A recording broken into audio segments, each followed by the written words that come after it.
Episode 2, Anak Aputeh. Kampung tangisan.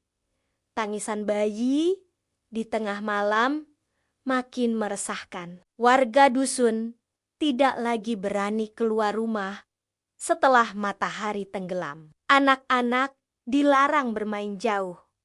Perempuan selalu ditemani kalau ke sungai. Semua yakin suara itu bukan suara biasa. Itu suara roh bayi yang tak sempat lahir.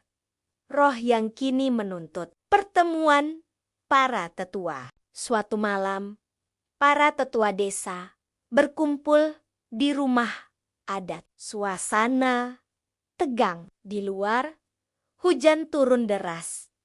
Petir sesekali menyambar. Seorang tetua dengan rambut putih panjang berkata lirih, "Kalau dibiarkan, kampung ini bisa hancur." Tangisan itu bukan sekadar gangguan, itu tanda roh yang marah. Akhirnya diputuskan untuk memanggil seorang sanro, dukun adat sakti bernama Lapang Gua. Ia tinggal di dusun sebelah. Terkenal bisa berhubungan dengan roh halus. Keesokan harinya, Lapang Gua datang. Tubuhnya tinggi kurus, wajahnya penuh keriput. Matanya tajam. Ia membawa tas anyaman berisi dupa, lonceng besi, dan bunga Kamboja. Dengan suara berat ia berkata, "Roh ini harus ditenangkan. Kalau tidak, bukan hanya satu rumah yang celaka, satu kampung bisa musnah." Ritual panggil roh malam itu, warga berkumpul di lapangan dekat sungai. Api unggun besar dinyalakan. Asap dupa mengepul. Mantra dilantunkan dalam bahasa Bugis kuno. Suara warga bergetar mengikuti. Namun, bukannya tenang. Suasana justru berubah mencekam. Dari arah sungai terdengar tangisan keras. Angin kencang tiba-tiba bertiup, membuat api unggun padam seketika. Lapangan gelap gulita. Warga menjerit histeris. Di tengah kegelapan, muncul sosok bayi berlumuran darah. Merangkak perlahan ke arah Ramlah. Matanya kosong, tangannya gemetar, penuh darah. "Mak, ayo ikut aku." Ramlah kaku di tempat. Tubuhnya gemetar. Bayi itu semakin dekat, lalu meloncat ke punggungnya. Tangisnya menggema, membuat semua bulu kuduk berdiri. Lapang Gua segera membaca mantra dan melempar sesajen ke sungai. Tapi roh bayi itu justru tertawa. Tawanya bercampur tangisan suara yang membuat seluruh warga ingin kabur. Bencana bertubi-tubi. Sejak malam itu, kampung benar-benar tidak tenang. Hujan badai datang terus-menerus. Kilat menyambar pepohonan, dan angin puting beliung merusak atap rumah. Orang-orang mulai percaya bahwa roh itu tidak sekadar mencari ibunya, tapi juga ingin menyeret seluruh kampung ke dalam murka. Ramlah semakin tidak tahan. Ia merasa terus diikuti. Setiap malam, ia mendengar suara kecil memanggil, "Mak, jangan tinggalkan aku." Akhirnya, ia pergi ke tepi sungai, tempat ia dulu menguburkan janinnya. Ia berlutut, menangis terseduh-seduh.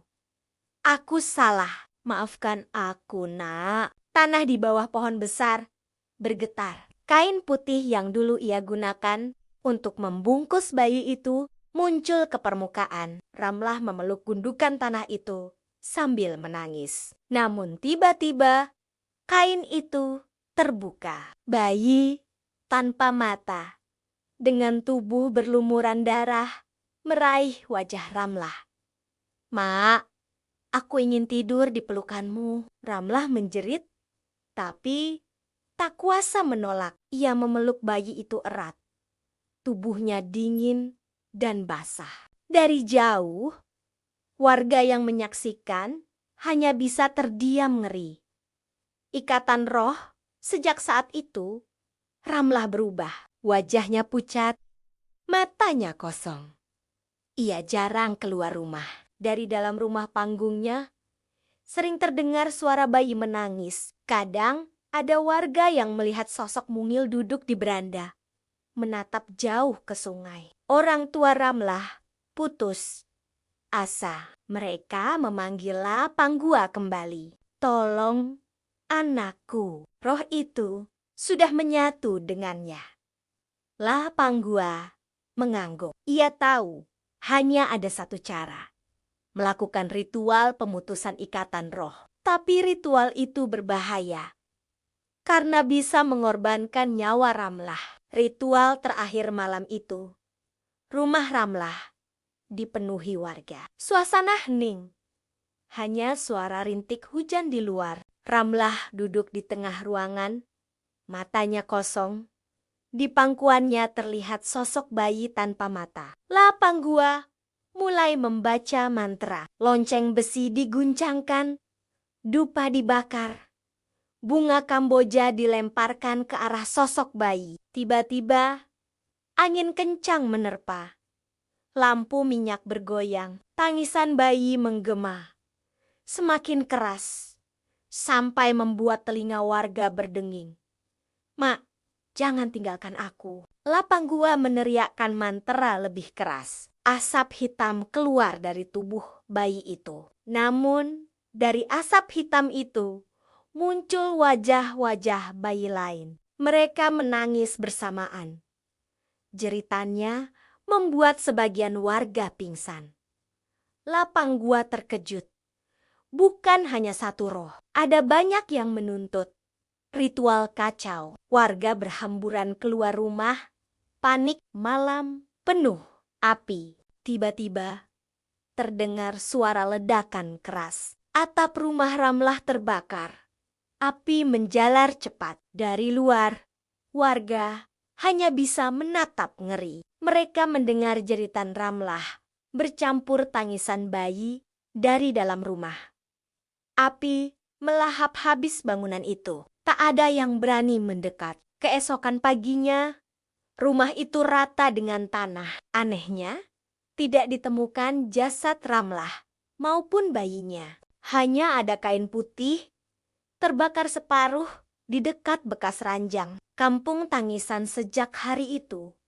Warga percaya Ramlah dibawa roh bayinya ke alam gaib. Dusun itu pun mendapat julukan Kampung Tangisan. Setiap malam Jumat, dari arah sungai, orang-orang masih mendengar suara bayi menangis. Tak ada yang berani lewat jalan itu sendirian. Cerita Ramlah akhirnya menjadi legenda menyeramkan yang diwariskan turun-temurun. Para orang tua selalu memperingatkan anak gadis mereka. Jangan main-main dengan hidup. Jangan buang darah dagingmu. Jika kau mengkhianati kehidupan, arwahnya akan menuntut. Seperti kisah Ramlah dan bayinya. Dan hingga kini, suara itu masih terdengar. "Mak, aku ingin pulang." Jangan lupa subscribe, like, dan share untuk dukung channel Sanggamara 99.